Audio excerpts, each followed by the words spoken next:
시청자 여러분 안녕하십니까? VOA 뉴스투데이 시작합니다. 미국 정부는 미한 연합훈련에 대한 북한의 잇따른 비난 담화에 대해 훈련은 방어적이고 굳건한 방어태세를 위한 것이라는 점을 거듭 분명히 했습니다. 유엔 주재 미국 대사는 국제사회의 대북 제재는 나쁜 행위자를 겨냥하고 있고 그 책임은 북한 정권에 있다면서 북한 정권은 핵과 미사일 개발을 위해 주민들을 착취하고 있다고 밝혔습니다. 첫 소식 함지하 기자가 보도합니다. 미국 국무부의 네드 프라이스 대변인은 북한의 김영철 노동당 통일전선 부장이 안보 위기를 언급하면서 내놓은 비난 담화와 관련된 질문을 받고 미국 정부의 분명한 입장을 거듭 밝혔습니다. 미한 연합훈련은 방어를 목적으로 하며 미국은 북한에 대한 적대적 의도가 없다는 겁니다. What I will do is reiterate our message, and it's a very simple one. The joint military exercises, they are purely defensive in nature. We have long maintained the United States harbors no hostile intent towards the DPRK.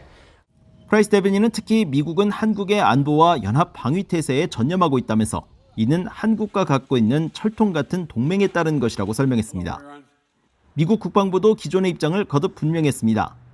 국방부 대변인실 관계자는 11일 미한 동맹은 높은 수준의 준비 태세를 유지하고 있으며 병력 보호를 위해 신중한 예방 통제 조치를 시행하고 유지하는 동시에 한국을 어떤 위협이나 적으로부터 보호하기 위해 견고한 방어 태세를 유지할 것이라고 밝혔습니다. 이어 연합훈련은 미국과 한국 쌍방의 결정이며 모든 결정은 상호 합의에 따라 이루어질 것이라고 강조했습니다. 이런 가운데 린다 토머스 그린필드 유엔 주재 미국 대사는 11일 진행된 전화 브리핑에서 대북 인도주의 계획과 관련된 질문을 받고 북한의 끔찍한 인도주의 상황을 우려한다고 밝혔습니다. 또 국경 봉쇄 등 북한의 극도로 엄격한 신종 코로나 바이러스 대응이 도움이 필요한 주민들에 대한 지원에 큰 지장을 주고 있다고 지적했습니다.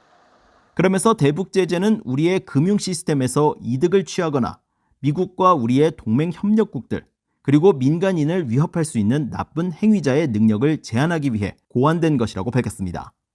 이어 미국은 북한 정권이 핵과 탄도미사일 프로그램을 강화하기 위해 자국민을 착취하고 자국민으로부터 자원을 전용한 데 대한 책임이 있다는 사실을 알고 있다고 강조했습니다. 이어 우리는 인도주의 지원에 대한 제재 면제 승인을 신속히 해왔으며 가능한 빨리 인도주의 지원을 촉진할 수 있는 추가적인 방법을 고려하는 데 열려 있다고 말했습니다. VOA 뉴스 함지하입니다.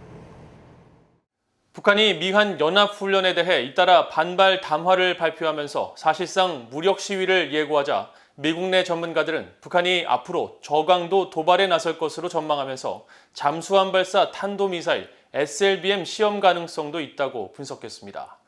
또 북한은 남북관계 진전을 인질로 한국 문재인 정부를 압박할 것이라고 지적했습니다. 조은정 기자가 보도합니다.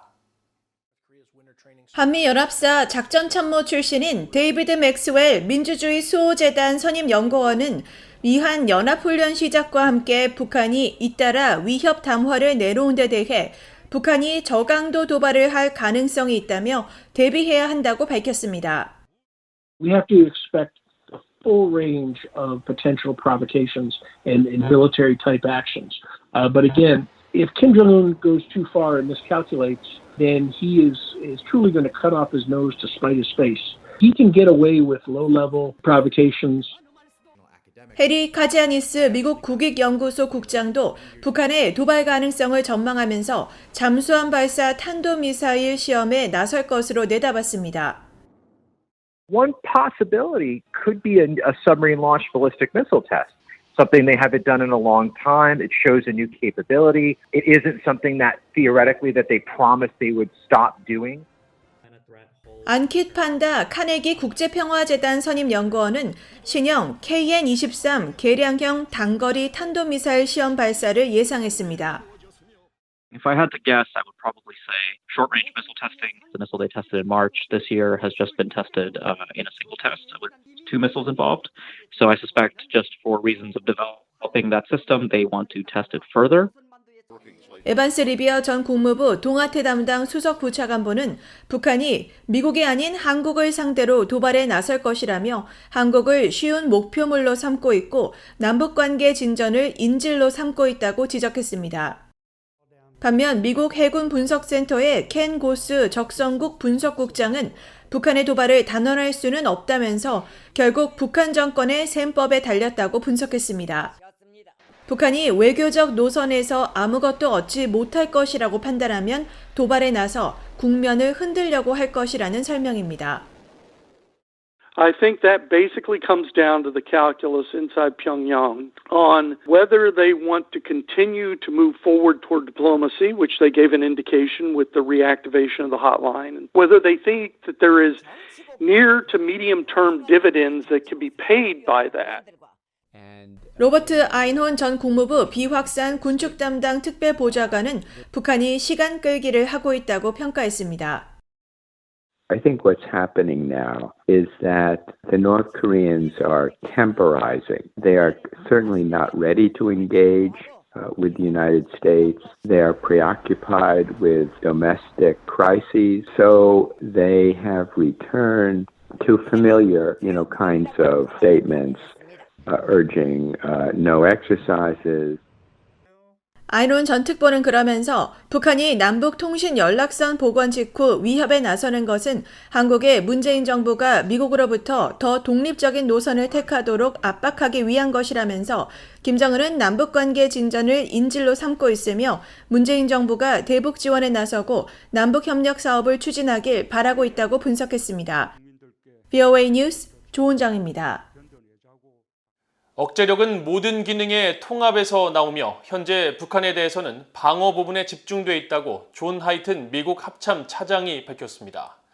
존 하이튼 합참 차장은 11일 제24회 연례 우주 미사일 방어 심포지엄에 참석해 이같이 밝히고 우리의 모든 역량이 합쳐지면 억제력이 생기고 우리는 그 역량이 하나로 모일 수 있도록 확실히 해야 한다면서 이것이 우리가 해야 할 일이고 분쟁을 억제해 국가를 방어해야 한다고 말했습니다.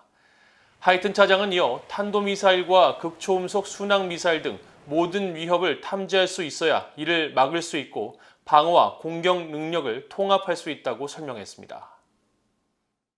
해상에서 불법적인 선박 간 환적으로 유엔 대북제재 대상에 오른 북한 유조선이 1년여 만에 활동을 재개한 정황을 포착했다고 미국의 북한 전문 매체 NK뉴스가 보도했습니다.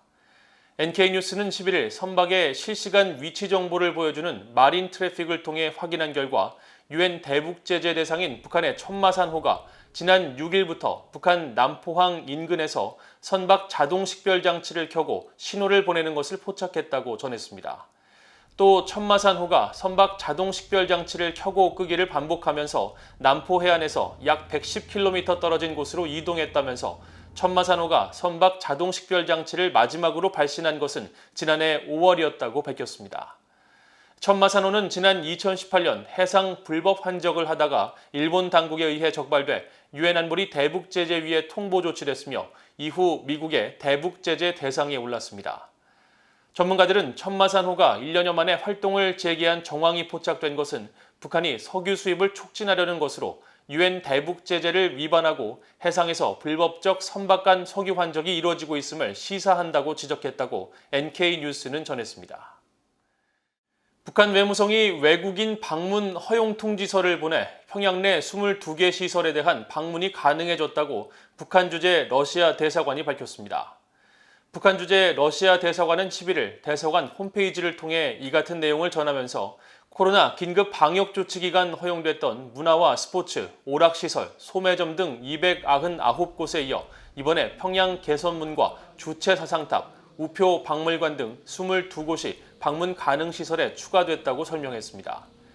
북한은 신종 코로나 바이러스 감염증 사태 초기인 지난해 1월 국가 비상 방역 체계를 선포하고 지금까지 국경 봉쇄와 주민들에 대한 이동 제한을 계속해왔으며 외국인들의 입출국을 차단해 국제기구와 구호단체 직원들은 물론 외국 공관들도 잠정 폐쇄 수순을 밟아왔습니다. 특히 평양 주재 러시아 대사관의 직원 절반 이상이 본국으로 돌아간 것으로 알려진 가운데 지난달 중순에는 인도네시아와 불가리아가 평양 주재 외교관들을 철수시켰으며 당시 인도네시아 외교부 대변인은 북한이 지난해 말부터 외교관과 국제기구 직원들의 일시 철수를 요청해왔다고 설명했습니다. 이상으로 VOA 뉴스투데이를 모두 마칩니다. 시청해주신 여러분 고맙습니다.